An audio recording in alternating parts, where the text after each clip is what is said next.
Shemel Shai. Yahweh Shemel Shai. Barakatah Yahweh Shai. Barakatah Yahweh. Barakatah Yahweh. Barakatah Yahweh Shai. Yahweh Shemel Shai. Barakatah Yahweh Shai. Barakatah Yahweh. Barakatah Yahweh. Barakatah Yahweh Shai. Isaiah 60. Arise, shine, for thy light is come, and the glory of the Lord is risen upon thee. For behold, the darkness shall cover the earth, and gross darkness the people. But the Lord shall arise upon thee, and his glory shall be seen upon thee. And the Gentiles shall come to thy light, and kings to the brightness of thy rising. Lift up thine eyes round about and see. All they gather themselves together. They come to thee. Thy sons shall come from far, and thy daughters shall be nursed at thy side. Then thou shalt see, and flow together, and thine heart shall fear and be enlarged, because the abundance of the sea shall be converted unto thee. The forces of the Gentiles shall come unto thee. The multitude of camels shall cover thee. The dromedaries of Midian and Ephah, all they from Sheba, shall come. They shall bring gold and incense, and they shall show forth the praises of the Lord. All the flocks of Kedar shall be gathered together unto thee. The rams of Nebaioth shall minister unto thee. They shall come up with acceptance on thine altar, and I will glorify the house of my glory. Who are these that fly as a cloud, and as the doves to their windows? Surely the isles shall wait for me, and the ships of Tarshish first, to bring thy sons from far, their silver and their gold with them, unto the name of the Lord thy God, and to the Holy One of Israel, because he hath glorified thee. And the sons of strangers shall build up thy walls, and their kings shall minister unto thee. For in my wrath I smote thee, but in my favor have I had mercy on thee. Therefore thy gates shall be open continually. They shall not be shut day nor night, that men may bring unto thee the forces of the Gentiles, and that their kings may be brought. For the nation and kingdom that will not serve thee shall perish, yea, those nations shall be utterly wasted. The glory of Lebanon shall come unto thee, the fir tree, the pine tree, and the box together, to beautify the place of my sanctuary, and I will make the place of my feet glorious. The sons also of them that afflicted thee shall come bending unto thee, and all they that despised thee shall bow themselves down at the soles of thy feet, and they shall call thee the city of the Lord, the Zion of the Holy One of Israel. Whereas thou hast been forsaken and hated, so that no man went through thee, I will make thee an eternal excellency, a joy of many generations. Thou shalt also suck the milk of the Gentiles, and shalt suck the breast of kings. And thou shalt know that I, the Lord, am thy Savior and thy Redeemer, the mighty one of Jacob. For brass I will bring gold, and for iron I will bring silver, and for wood brass, and for stones iron. I will also make thy officers peace, and thine exactors righteousness. Violence shall no more be heard in thy land, wasting nor destruction within thy borders. But thou shalt call thy walls salvation, and thy gates praise. The sun shall be no more thy light by day, neither for brightness shall the moon give light unto thee. But the Lord shall be unto thee an everlasting light, and thy God thy glory. Thy sun shall no more go down, neither shall thy moon withdraw itself. For the Lord shall be thine everlasting light, and the days of thy mourning shall be ended. Thy people also shall be all righteous. They shall inherit the land forever, the branch of my planting, the work of my hands, that I may be glorified. A little one shall become 1,000, and a small one a strong nation. I, the Lord, will hasten it. this time. How about Shemel Shah? Barakatah Yahweh Shah. Barakatah Yahweh. Barakatah Yahweh. Barakatah Yahweh Shah.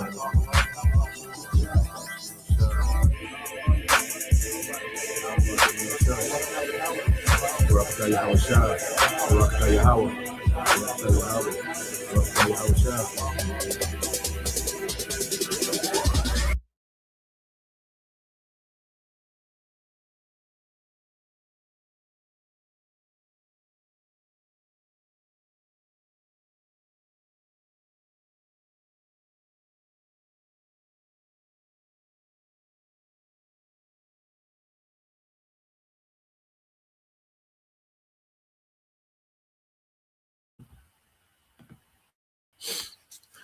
All right. Shalom.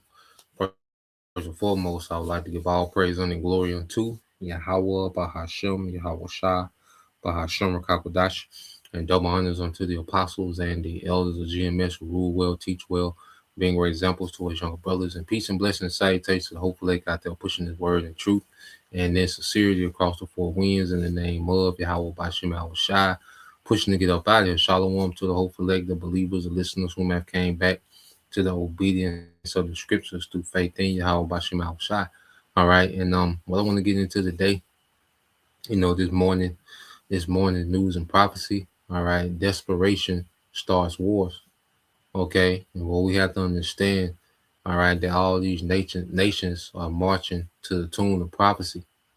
Okay. Whatever we see happen amongst these nations, okay, whether it's them, going digital, okay, or them being in conflicts and making alliances with certain nations, okay, rumors of war. Well, all this, all right, the will of the Heavenly Father being played out in the earth.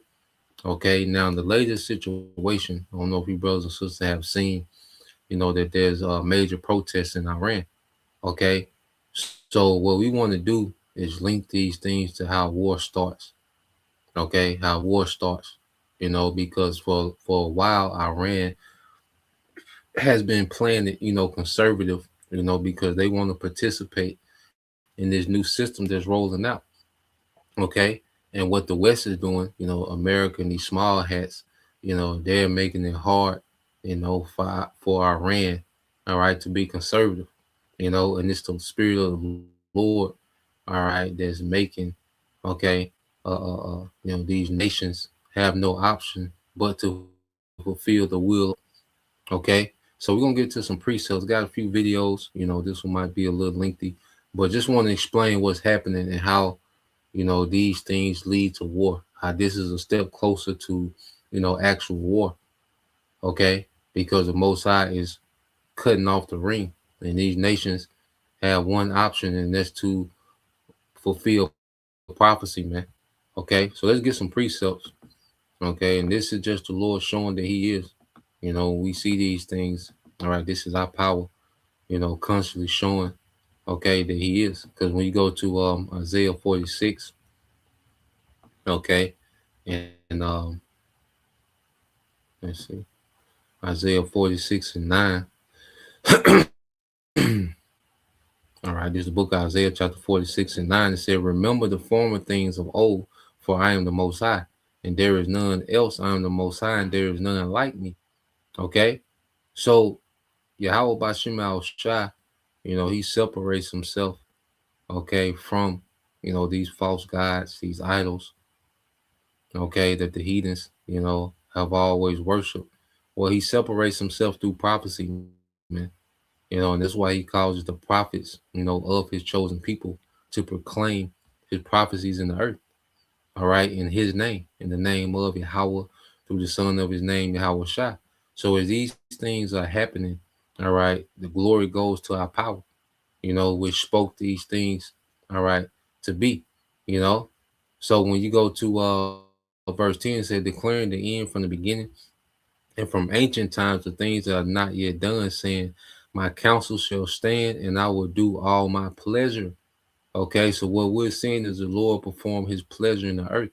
Okay, and it's going to lead all the way up into, all right, Him sending His Son back, okay, to wage war and righteousness on these nations. and to deliver, all right, the remnant of his people, okay, and begin a righteous government in the earth. Okay, that's what it's all leading to. That's the pleasure of Yahweh Bashim Al Shai. Matter of fact, let's go to Luke. Okay, let's get the book of Luke, chapter 12. Okay, this is the book of Luke, chapter 12. Okay, and you go to 32. It says, "Fear not, little flock, for it is your Father's good pleasure to give you the kingdom." You see, so it's the Heavenly Father's pleasure to give His people the kingdom. You know, we're going to be changed. You know, we're going to be perfected. We're going to have those new bodies, and the earth is going to be ran according to the righteousness of Yahweh Bashim Al Shai. So it's our Heavenly Father's good pleasure to give us the kingdom. Okay? But before we get to the kingdom, there's certain things that have to happen in the earth, man. And this is what the prophets, okay, are reporting. Okay, the things that have to happen, before, the Heavenly Father, gives His people the kingdom, beginning with His Son Yahushua. Okay, so let's go here to the book of Jeremiah.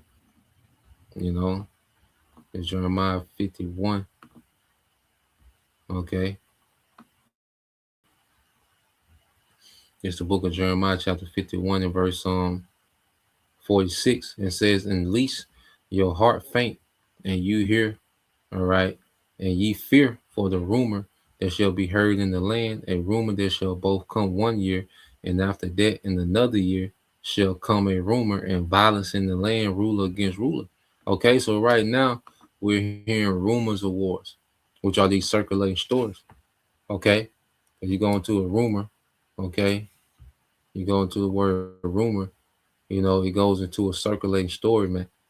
So we're hearing all these different, stories and speculations of what this nation is doing, what that nation is doing, why this is happening, why is that happening, and it's all centered around eventually leading to, okay, war, okay, because that's the will of the Heavenly Father.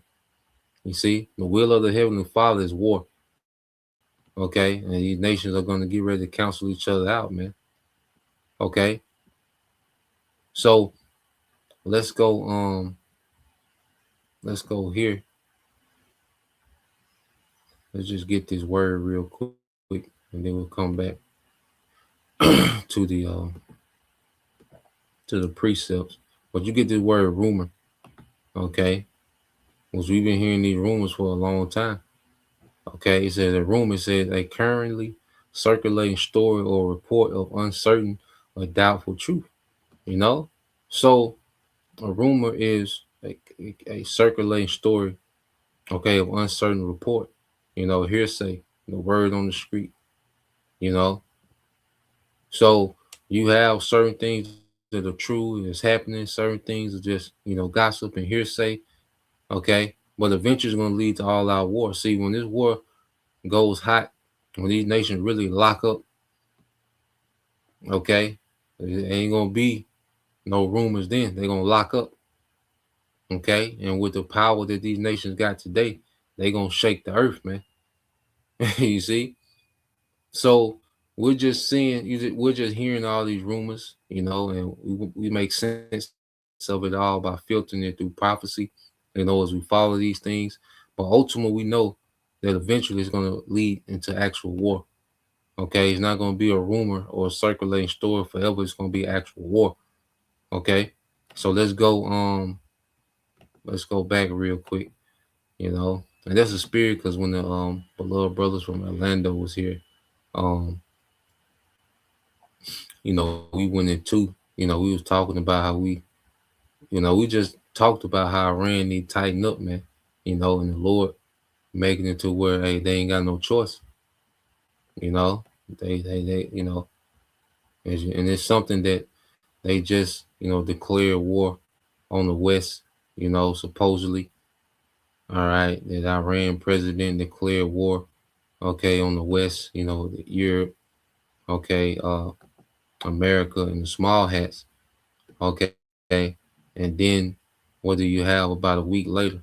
Civil unrest in Iran, okay, and that's how you know that Western governments are playing a part, all right, in this civil unrest. Now the people are catching hell because those sanctions, they cripple you, man. When you don't have access to the global market, okay, that devastates your economy, okay. And Iran is a nation of 94 million people, okay. There's a lot of people to maintain, okay. And when you're crippled, okay, by these sanctions, okay, then eventually, okay, because the sanctions is like a modern day siege, okay, which I got a video that's going to go into that. You see, and eventually within the siege, the people turn on the government, all right, and Esau Edom, he's mastered it when it comes to toppling, these foreign governments and doing coups, is to causing, civil unrest, to cause instability in the economy, okay, and then creates a resentment for the government, and he knows how to put agent provocateurs, spread them out, throughout these different cities in the country, okay, and start, a protest, man. You know, this devil, this is what this devil is occupied in. This devil, he's actively occupied in all type of wickedness, okay, throughout the earth, man. Okay, so let's um let's read this real quick, and then we'll segue to the first video. This is Zephaniah 3 and 8 said, "Therefore wait ye upon me," said the Lord Yahweh Bashim Al Shai, "until the day that I rise up to the prey. For my determination is to gather the nations, that I may assemble the kingdoms to pour upon them my indignation, even all my fierce anger. For all the earth shall be devoured with the fire of my jealousy." Okay, so it's the Lord's. We're seeing the determination of the Lord, which is gathering these nations for war. Okay, these nations have no choice but to gather themselves for war. All right, thus said the Lord. This is a decree from on high. Okay, and as these nations are gathered for war, He's going to send His Son. All right, to take all these chess pieces off the board at one time. Okay, all these heathen, man. All right, and this is the determination of Yahweh Bashim Al Shai. This is His pleasure. He's getting ready to make, all right, these nations the footstool of Yahweh Shai. Okay, and Lord will, all right, we're joint heirs, okay, of that, man, of that dominion that's getting ready to come. Okay, so let's go from there. Let's get this first video. Cause we're gonna go back into we're gonna go into some history. Okay, so let's go into the history of how, all right, desperation, okay, and debt, and the country trying to reset itself, leads to war. So let's go into this. We are taught that wars start with a gunshot, an assassination in Sarajevo, a surprise attack on a harbor, a tank crossing a border. But financial history tells a different story.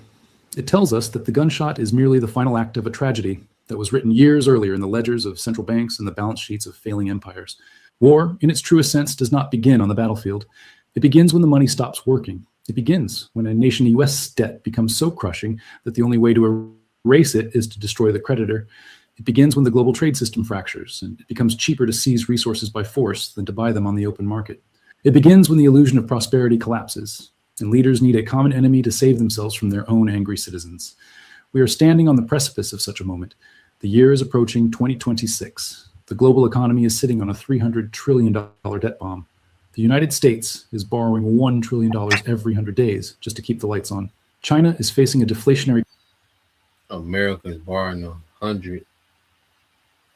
You mean they're borrowing $1 trillion every 100 days to keep themselves afloat? This is a very fragile, okay, synthetic economy, man. Okay, it's very tacky, complicated. You see, this man has created so much artificial wealth, and it's just imploding. See, the whole earth is in debt, but America is borrowing $1 trillion every 100 days, man. But here it is, Trump is telling you that he's going to start garnishing for student loans. How hypocritical is that? Okay, nigga, you're borrowing $1 trillion every 100 days. Well, nigga, when you borrow your $1 trillion, borrow my little $800 too. Pay yourself. Since you borrowing $1 trillion anyway, tack, my little 800 on there, and be done with it. You see, this is a very hypocritical government, man. And the economy is extremely fragile, man, and it's all finna collapse, man. Okay, and it's gonna play a major part, all right, of these nations, okay, going to war. Okay, so let's play this some more. Collapse that threatens the legitimacy of its regime, and trust in the global reserve currency, the US dollar, is fracturing. Economists call this a structural convergence. Historians have a simpler name for it. They call it the pre-war era.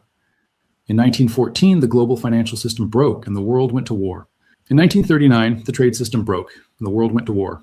Now the indicators are flashing red again. Welcome to the Financial Coin Historian. Today, we are not just analyzing a recession. We are investigating the terrifying possibility that the financial crisis of 2026 will be the trigger for World War III. We will show you the mathematical inevitability of the debt cycle. Can my dad go from XL to M with walking by Halloween? We will expose the war economy that is already being built in the shadows. And we will explain why, when the check finally comes due, the price will be paid not in gold, but in blood. This is the story of the war that the bankers built. To understand 2026, we must first look back to the last time the world was this interconnected, this indebted, and this fragile. The year was 1914. We are told World War I started because an archduke was shot. But behind the scenes, a financial war had been raging for decades. The British Empire was the financial hegemon of the world. The pound sterling was the global reserve currency. London was the center of trade. But Britain was an empire in decline. It was drowning in debt from maintaining its colonies. Its industrial dominance was being challenged by a rising power, Germany. Germany had better factories, better technology, and a hunger for markets. But Germany was locked out of the global financial system controlled by London. The British used their financial power to block German expansion. They restricted credit. They controlled the gold supply. This created a pressure cooker. Germany realized it could not grow economically within the British system. It had to break the system. When the financial channels closed, the military channels opened. The checkbook started the war before the bullet did. Bankers in London and New York had extended massive loans to alliances that forced nations into conflict to protect their investments. The lesson of 1914 is chilling. When an established economic power tries to contain a rising economic power using financial weapons, the rising power eventually calculates that war is the only path to survival. Today, replace Britain with the United States, replace Germany with China, and replace the gold standard with the US dollar. The players have changed, but the board is exactly the same, and we are moving pieces toward the same checkmate. The primary driver of the 2026 crisis is not ideology, it is arithmetic. We are living in the largest debt bubble in human history. Global debt has surpassed $315 trillion. That is more than 330% of global GDP. This means the world owes 3 times more than everything it produces in a year. In a normal cycle, how the hell does the world owe more than 3 times than it produces in a year? Okay, showing you that it's just a wicked system that the devil has in play, man. It's just a wicked system, man. This man make this shit so complicated to where no one understands what's going on.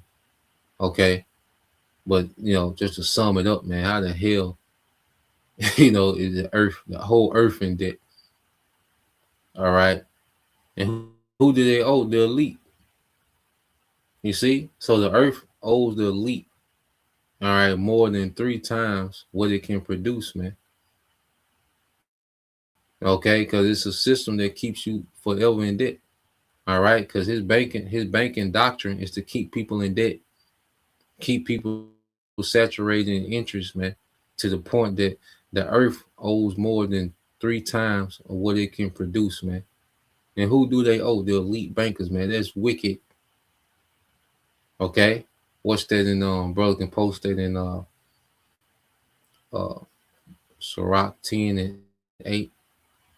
And also, I believe it's Proverbs 22:7, because that's the devil banking's doctrine, is to saturate people in debt, compound interest to where, you're never paying the debt off. You're just permanently paying them.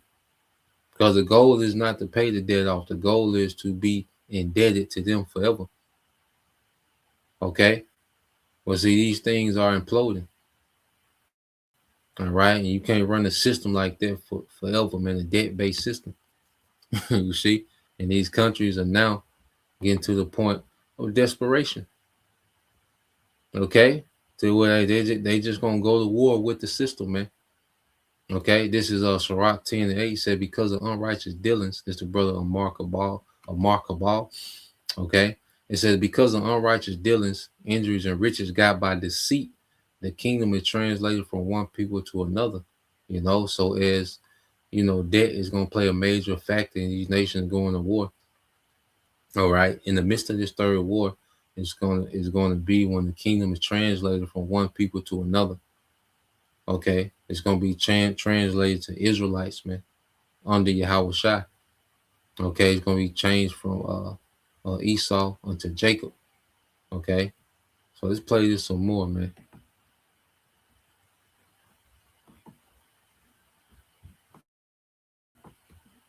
This debt would be cleared by a recession. Businesses would go bankrupt, debts would be written off, and the system would reset. But we are not in a normal cycle. We are in the sovereign debt supercycle. Governments themselves are the biggest debtors. The United States owes $34 trillion. Japan owes 250% of its economy.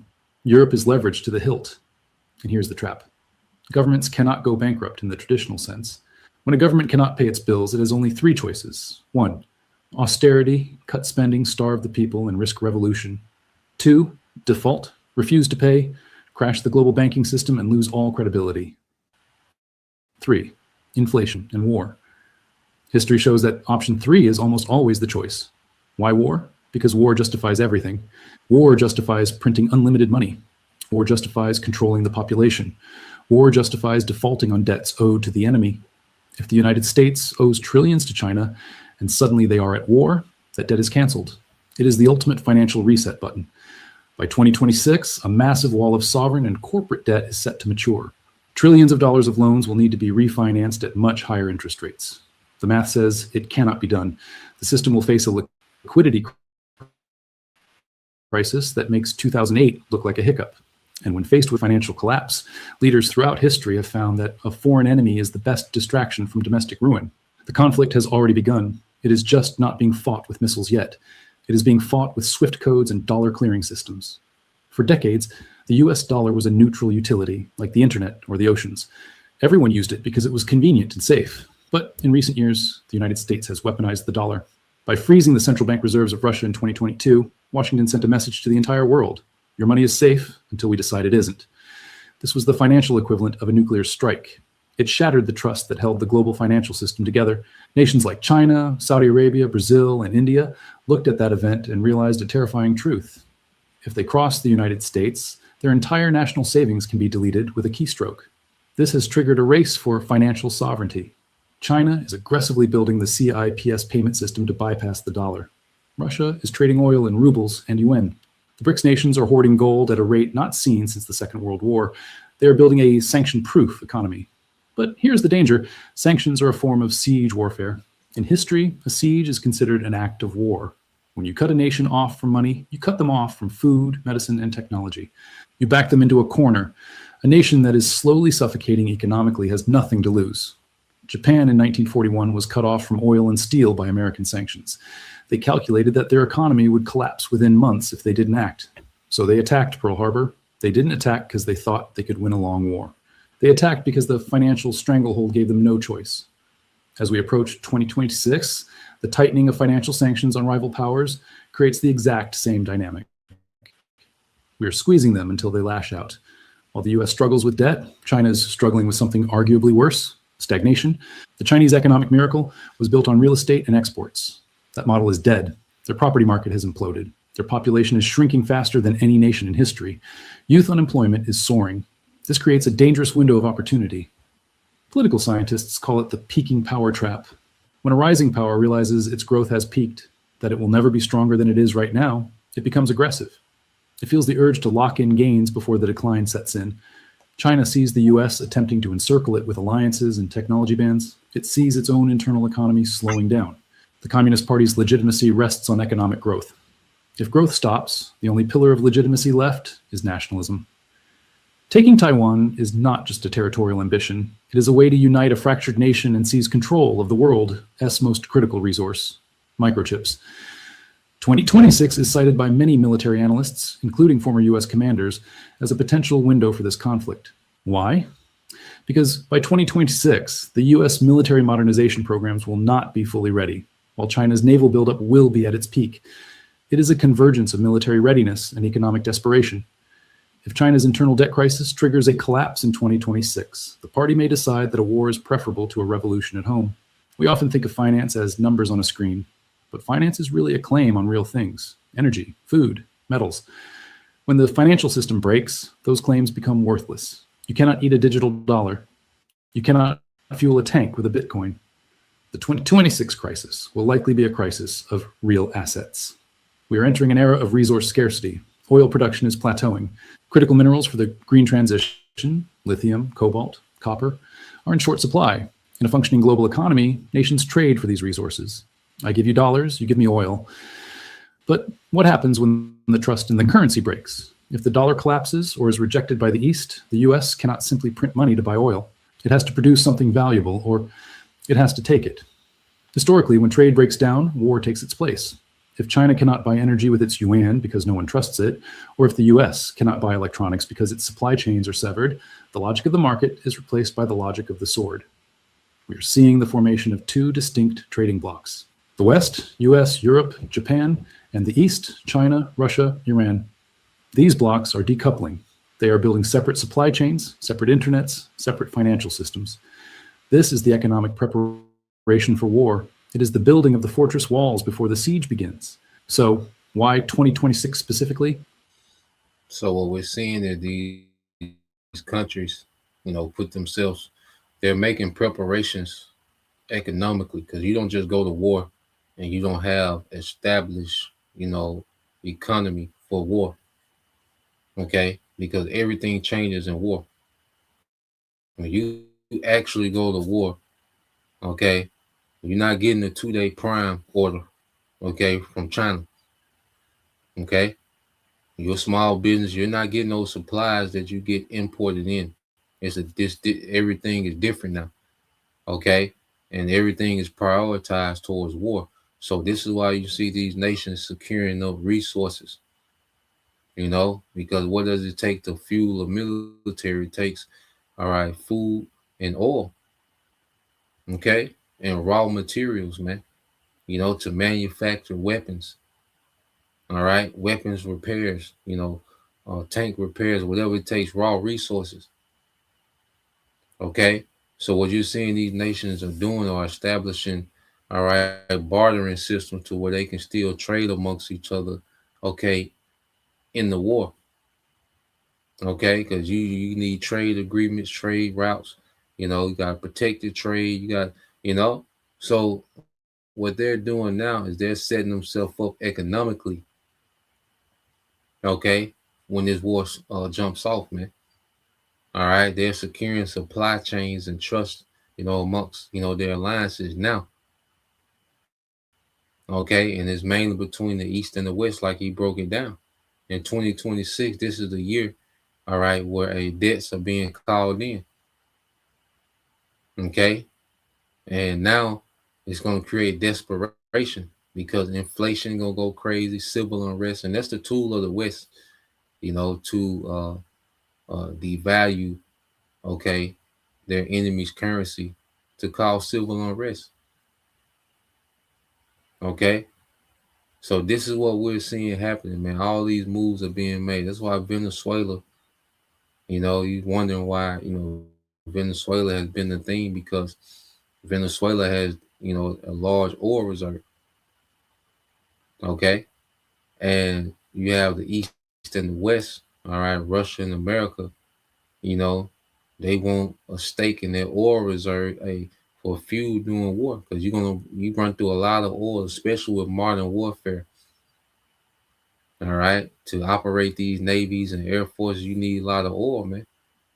Okay, so they're trying to procure as many resources as possible. Okay, before the war actually starts. So this is what we're seeing building up. You know,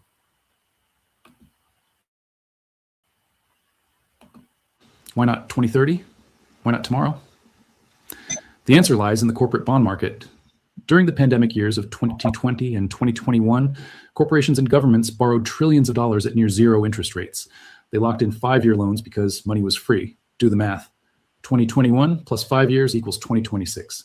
In 2026, a massive wave of this debt comes due. Corporations will have to refinance, but they won't be refinancing at 0%. They will be refinancing at 5%, 6%, or 7%. Their interest payments will double or triple overnight. This is the maturity wall. Thousands of zombie companies that only survive because of cheap debt, will face immediate bankruptcy. This will trigger a wave of defaults that hits the banking system. When the banks buckle, the central banks will have to make a choice. Choice A, let the system collapse into a Great Depression. Choice B, print trillions of dollars to bail everyone out, triggering hyperinflation. History tells us they will choose choice B. They always do. But printing trillions in a world already divided, with supply chains broken, will not cause a boom. It will cause a currency collapse. And when a currency collapses, the government loses its ability to project power peacefully. It cannot pay for allies. It cannot subsidize peace. It has to use force to maintain its standing. The financial crisis of 2026 acts as the accelerant. It strips away the cushion of wealth that keeps nations polite. It leaves them raw, desperate, and armed. There's a final, darker reason why financial crisis leads to war: domestic politics. In the United States and Europe, the wealth gap is wider than at any time since the 1920s. The middle class is being hollowed out by inflation. Trust in institutions is at an all-time low. When the economy crashes in 2026, the anger of the population will be uncontrollable. People will demand answers. They will demand heads to roll. For the ruling elite, this is a terrifying prospect. How do you unite a fractured, angry, impoverished nation? You give them a common enemy. War is the ultimate social unifier. It silences dissent. It brands opposition as treason. It allows the government to seize control of the economy under emergency powers. It happened in the 1930s. The Great Depression fueled the rise of fascism in Europe and nationalism in Asia. It turned neighbors into enemies and paved the road to World War II. In 2026, faced with a populace that has lost its savings and its future, leaders may find that war is the only way to hold on to power. It is the rally around the flag effect, weaponized to save a failing regime. Let's game out the scenario. It's late 2025. yeah, man. So this is where we at now with it. As he went through history, he went into the economy of war. All right, and these nations have no choice. Okay, so as they try to restart the system and reestablish, something new, they're going to fight in the midst of this, man. And it's the Lord's doing. Okay, it's the will of Yahweh Shema Shai. Okay, so let's go here. I got another video I want to get into. So this is because I want to go into their history first. So now what we see in Iran is going to make more sense. Okay, because now Iran, all right, is they're being forced. Okay, if a brother want to post it at the Proverbs 21:1. Okay, how the king's heart is in the hand of the Lord. Okay, so this is what we're seeing. We're seeing the Lord move chess pieces around, okay, and putting these nations in a predicament to where they got to go to war to survive, man. Just as people are going into survival mode under this economy, well, these nations finna go into survival mode, man. Okay, and these nations don't want to be left out of this new world order system. So it's going to go from them, trying to, deal economically and make deals and set themselves up in position, to thrive in this, this new world order. Okay, but dealing with Esau is a lot of treachery. Okay, so these nations know that Esau will cut them out to play. So as we see certain nations, okay, become cut out to play, they're gonna become hostile, man. Okay, because like I say Iran has been being conservative, playing the fence, trying to be on their best behavior, okay, because they wanted to participate in this NWO. Okay, they don't want to be left behind. All right, they have ambitions within this new world order to be a global player. Okay, well, see, the West has other plans. All right, so what we seen in Iran, you know, is they're to the point now where they're gonna have to make a decision. Okay, they can't just sit comfortably and you know, be conservative. When it comes to how they move, it's gonna come to a point they're gonna have to be drastic. Okay, and this also part of the lease of the flock, drawing these other nations out because it's the small hats. All right, you best believe that it's the Mossad, all right, and the CIA behind what we're seeing over here in Iran, these protests. Okay, so let's play this real quick. Iran is back in the headlines today. Yesterday, we told you about its latest satellite launch from Russia. Today, it's about a growing unrest. Protests have broken out in parts of Tehran. Shopkeepers and traders have taken to the streets. They're angry because Iran's currency has collapsed and food prices have soared. Iran's currency is called the rial. It has fallen to a record low. It stands at 1.42 million to the US dollar. $1 is worth 1.42 million rial. This has pushed up prices. $1, $1 is equal to 1.4 million. All right, of Iran's currency, the rial. Okay, and then when America does that, it makes it easy for them to buy people out. All right, to get people in high offices and just regular people to sell out and participate in these protests, man, or orchestrate these protests. Okay, that's what happened to Syria. They devalued Syria's currency so much, okay, that America was able to buy out, a lot of people, which made it easy for them to topple the Syrian government.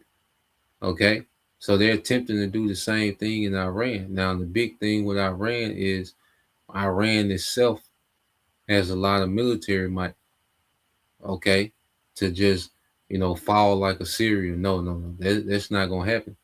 And then you have Russia and China, all right, that depend on Iran so they can avoid, okay, sanctions from the West. It softens the blow for them. You see?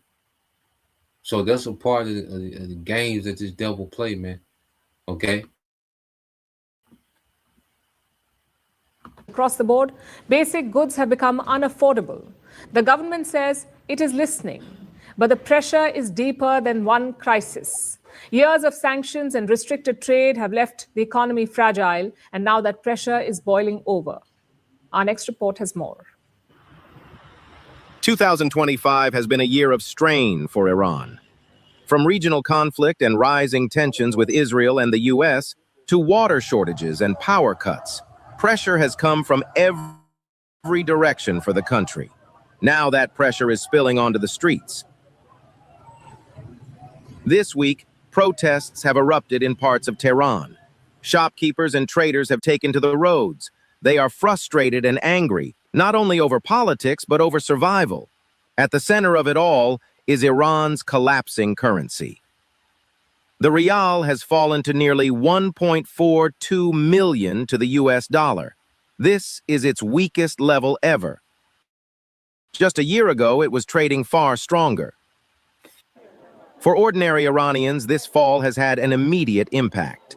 Their savings have lost value, product prices change daily, and running a business has become increasingly unpredictable. Many shopkeepers say they have no choice but to close. Suppliers are reluctant to quote prices, and customers are cutting back on even basic purchases. The pressure is not limited to the markets. Official figures show inflation reached 42.2% in December. Food prices rose by 72%, while health and medical costs jumped 50% compared to last year. For families already struggling, And just put that in perspective, okay? Just that percentage, which that's crazy because that's almost double, you know. So things that would cost $10, okay, now they cost $17. You see? And imagine if you're making big purchases to run the business, okay? The same shipment that costs you, 10,000, okay, for your business, well now that shipment costs you 17,000. Okay.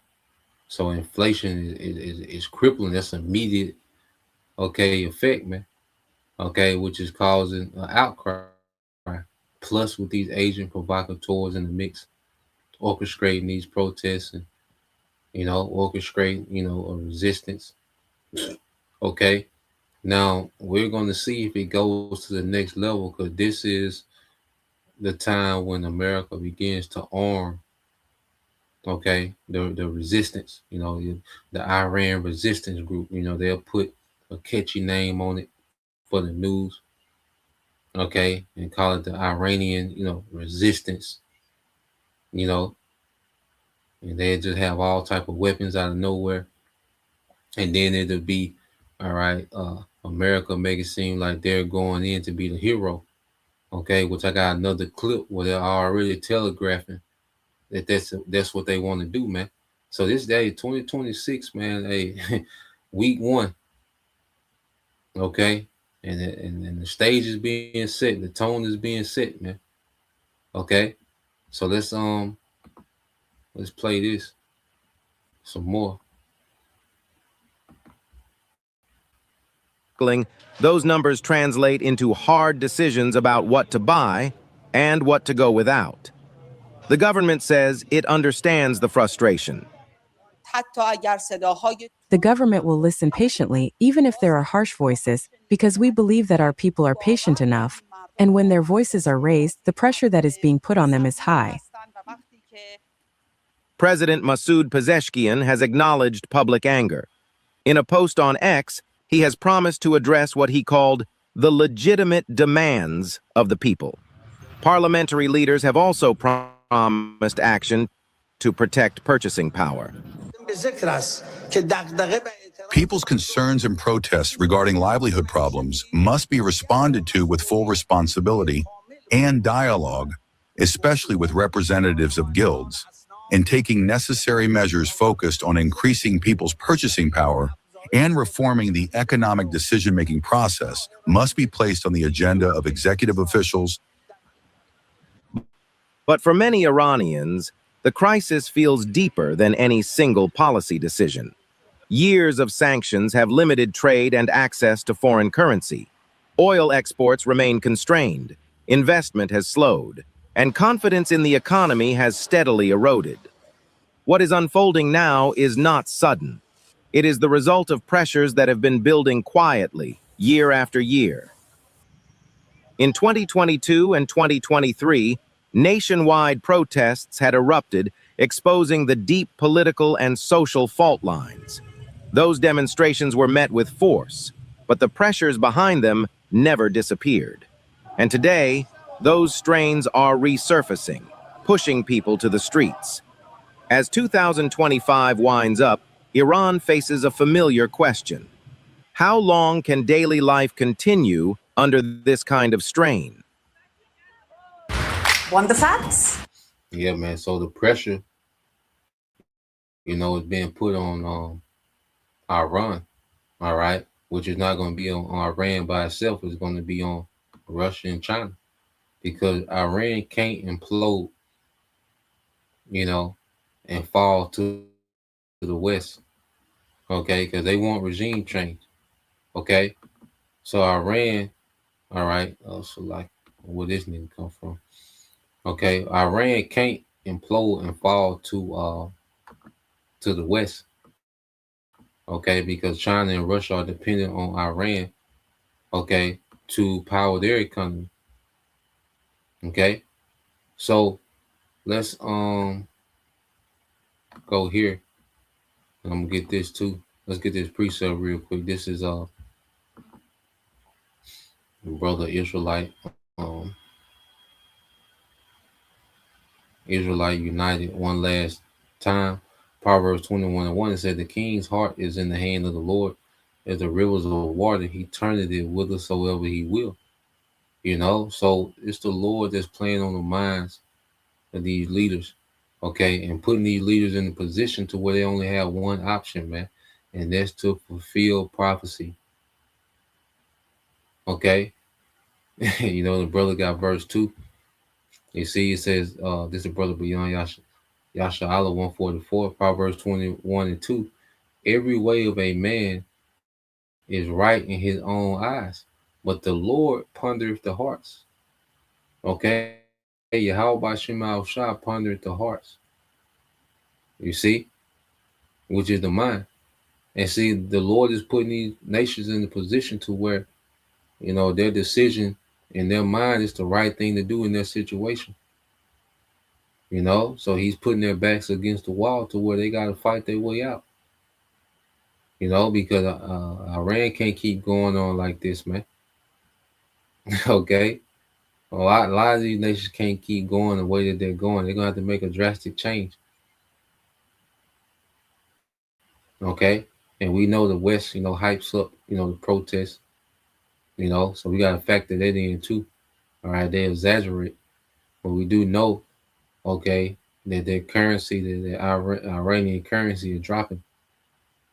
Okay, and this is just, you know, one domino. Okay, so we'll see, you know, if this domino fall and it escalates, okay, into an exchange, you know, another conflict. You see, so we'll be watching. But now, right on cue, okay, right on cue. This is the response to the American government. And this is a goddamn hypocrite, man. You know, Trump. So now Trump has said U.S. will intervene if Iran starts killing protesters.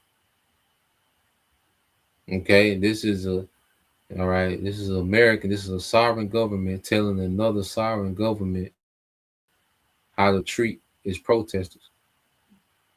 Okay, when America is passing legislation that if you're anti-Trump, you're going to be looked at as a domestic terrorist.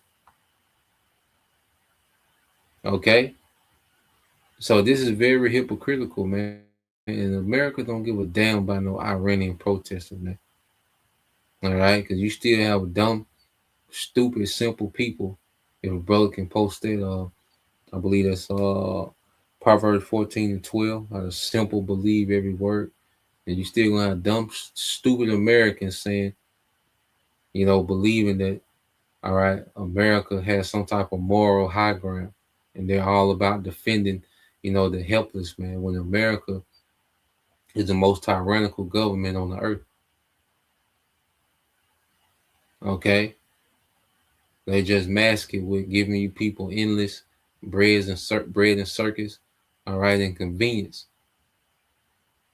Okay, so let's play this one.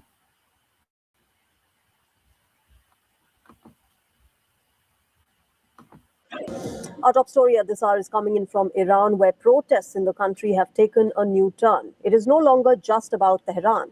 As citizens continue to hit the streets, fifth day in a row, their anger reverberated in the bastion of Iran's supreme leader. Demonstrations have broken out in Qom, which is considered to be one of the holiest cities in Iran. Prior to 1979, the opposition to former King Mohammad Reza Pahlavi was led by this very city. Ayatollah Khamenei also studied in Qom and became a prominent cleric there. Until now, protests have spread to 32 cities, including Tehran, Isfahan, Shiraz, Karaj, and Fasa, across more than 17 provinces of Iran. At least 7 people have been killed in the clashes between the protesters and security forces. Nearly 33 people have been injured as well, whereas 119 protesters have been arrested. As Iran's internal turmoil continues, American President Donald Trump has fired a fresh salvo. He has signaled that United States is ready to mount an offensive on Iran. Trump has assured Iranian citizens that his country's forces will come to their rescue if peaceful protesters are killed. Now remember, these protests have seen intense sloganeering as well. Khamenei's legitimacy has directly been challenged. A video has gone viral which shows a group of residents in And here it and here it is. All right, you have a homeless crisis in America. Okay, you have a job market. Okay, that's diminishing in America. You see, you have inflation in America. You have the middle class being priced out.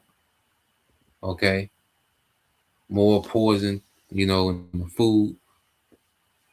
Okay, the FDA just allowed glyphosate, higher level of glyphosate, which is the Monsanto pesticide. Okay, straight poison. Okay, here it is. This man is absolutely demon to the American population. But as long as he give you niggas, all right, a piece of beer, okay, the game, okay, dating sites, okay, why he destroys you, man. He just wines and dines you with cheap, okay, bread and circus. Why he destroys you, man. Okay, so this devil, he's running the same game that he did in Iraq, okay, that he did in Afghanistan, that he did in Libya. Okay, it's the same play. All right, it's just Iran is the target now. So we're gonna see. Okay, but let's play this some more. All right, and remember the West gonna exaggerate like it's just, you know, like it's just horrible. But the reason why it's inflation is because of American sanctions. America is the reason why, okay, people are being priced out. It's Western banking system,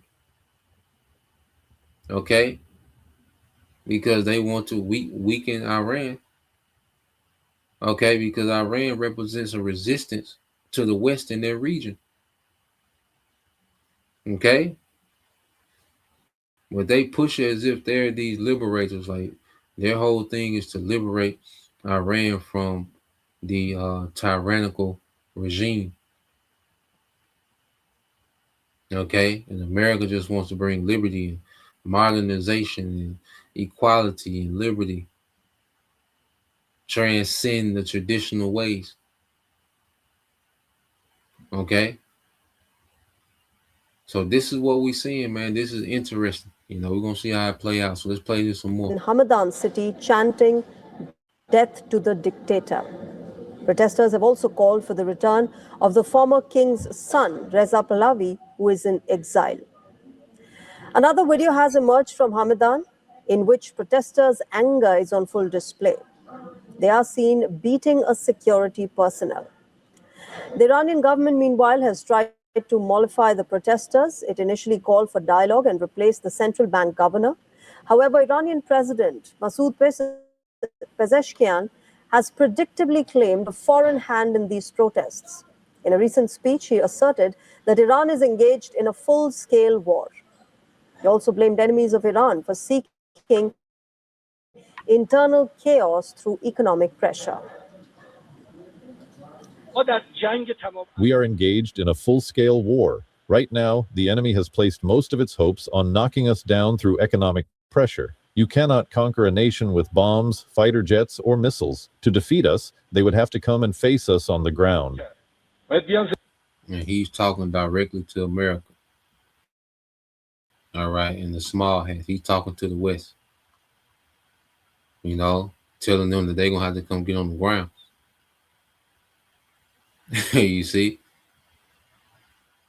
This is what playing out, man. So now, okay, it's just to see, okay, how's the Iranian government going to react to this provocation?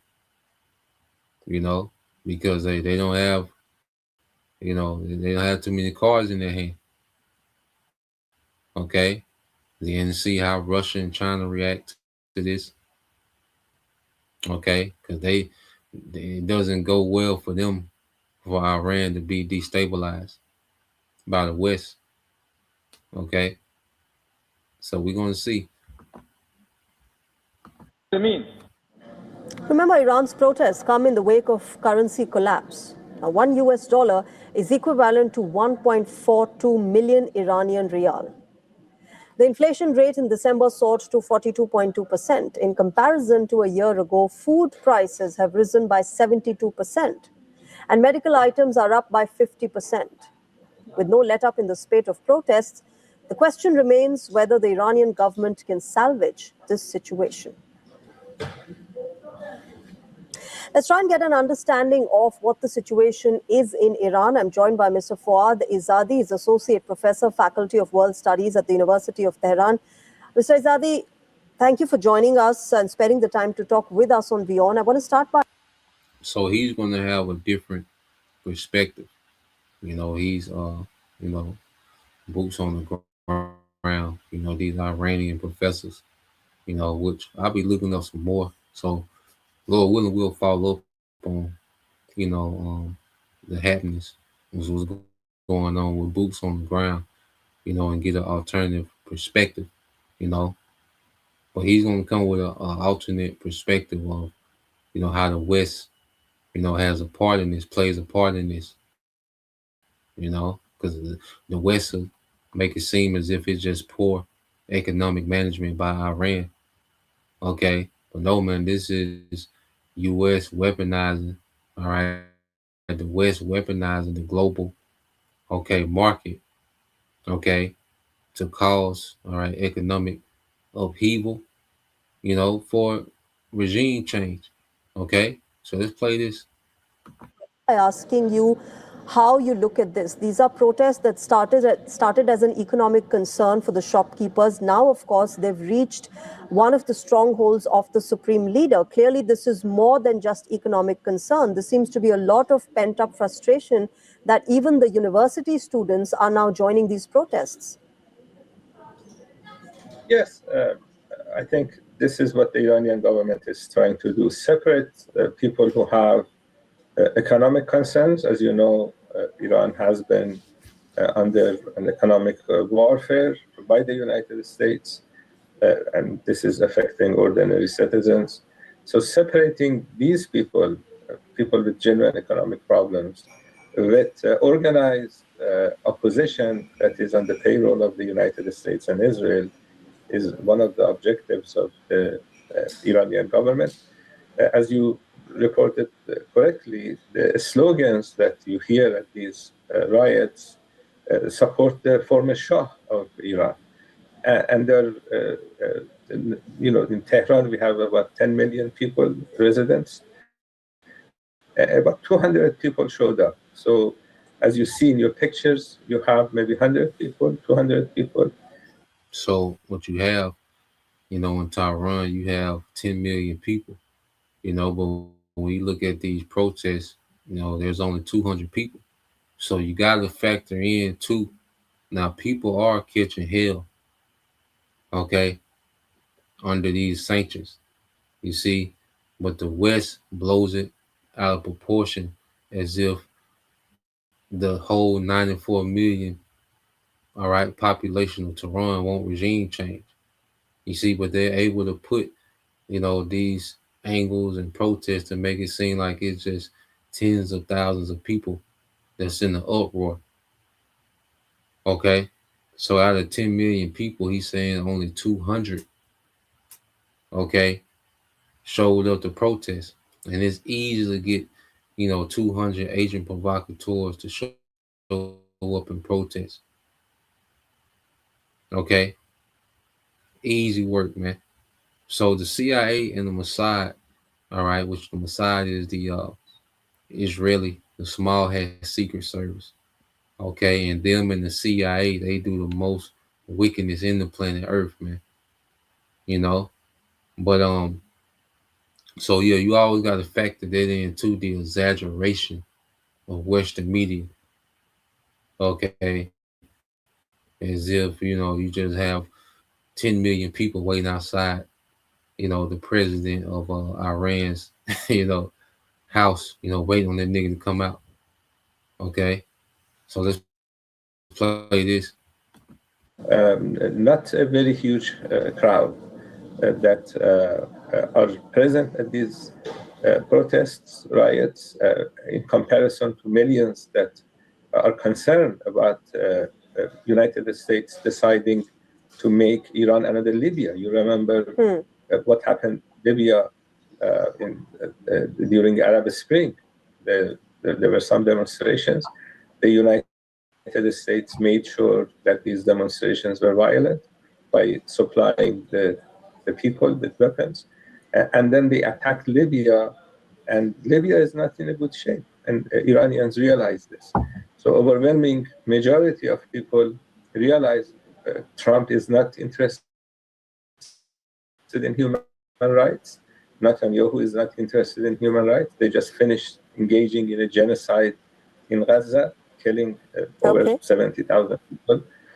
So overall, I think when you look at this, will pass the same way other attempts by the United States to destabilize Iran has passed. Mr. Azadi, while I understand when you say that this might also these protests might have Western influence on them, the fact of the matter is that the Iranian economy is not doing very well amid the sanctions. There has been frustration among traders as well, as far as the rial falling against the USD is concerned. And there are other issues as well. As far as the Pezeshkian government is concerned, how do you think they can actually quell these protests and, fulfill some of the demands that these protesters are wanting from the government? This is going to be very difficult. If it was easy, they would have done it already.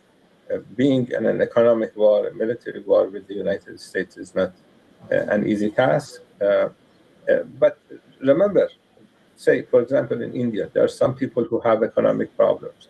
But do they want China to attack India because they have economic problems? No. In fact, last time United States attacked Iran, there was this rally around the flag effect. People engaged in nationalism, nationalist slogans against the foreign enemy. And they... Yeah, so we'll follow up on that. I got a few more sources I gotta check, dealing with the protests, and we'll get, another narrative, alternative narrative from the West, which they're gonna make it seem as if, the Iranian military is just mauling people, just slaughtering people in the streets, and you know, they're just, tyrannical and savages, and poor management, and the evil regime. So you're gonna hear these things, and we'll see. Okay, because if they can get these things to catch hold in the West, which would force Iran to have to respond in a particular way. Okay, but we'll see. And it could be quelled. To where things are. Let me see. Yeah, to things are quelled to a point. So we'll see. But it's interesting. What's happening now. Let's go to let's see, the brother got. All right, this is the book of Proverbs, chapter 15. Okay. This is the book of Proverbs, chapter 15, Proverbs, chapter 14, verse 15. Salaki. Okay, it said the simple, believeth every word, but the patient man looketh well to his going. Okay. So you're going to have the simple that's going to believe every word, that Western media spews out. Like Western media, okay, doesn't have the biggest reputation for just lying. Okay. So you're going to have that factor as well. And then you're going to have the factor, okay, that how about Shema Shah, is making these nations, okay, gear up for war. Okay. That's a factor as well. Okay, and that's one of the signs that we were, told to look for, as we come down the stretch, before the return of Yahushua. This is Matthew 24 and in 6 it says, "And ye shall hear of wars and rumors of wars. See that you be not troubled, for all these things must come to pass, but the end is not yet." So we see these protests, and we know, all right, that eventually it's going to lead to war. Okay, and what we're seeing is just things are constantly being pushed to the point of no return. You see, the way that they're interfering with the economy and pushing the propaganda on Iran, well, it's pushing is making Iran have to posture themselves for war with the West. Okay, well, they can't be conservative. So we see these things, and it doesn't mean that Iran and America and small hats, gonna be at an all-out war. Okay, by the end of the weekend. Okay, but it is setting tones for war later on down the road. Okay, it said, "For nation shall rise against nation, and kingdom against kingdom, and there shall be famines and pestilence and earthquakes in diverse places. All these are the beginning of sorrows, man." So we're seeing the beginning of sorrows. Okay, because eventually these nations gonna lock up. All right, so we just keep up, with particular things. Okay, that are trending. All right, towards prophecy being fulfilled. And we know the main three things is Jacob's trouble, okay, / civil unrest, the MOT being mandated, and this third world war, man. And they're all intertwined, and they're all, building up. Okay, so Lord will, you brothers, all right, and you sisters was edified once again. I want to give all praise and glory to Yahweh, Bahashem, Yahweh Shah, Bahashem, Kakwadash, and double honors unto the apostles and the elders of GMS who rule well, teach well, being great examples towards younger brothers. And peace and blessings, salutations to the hopeful and shalom.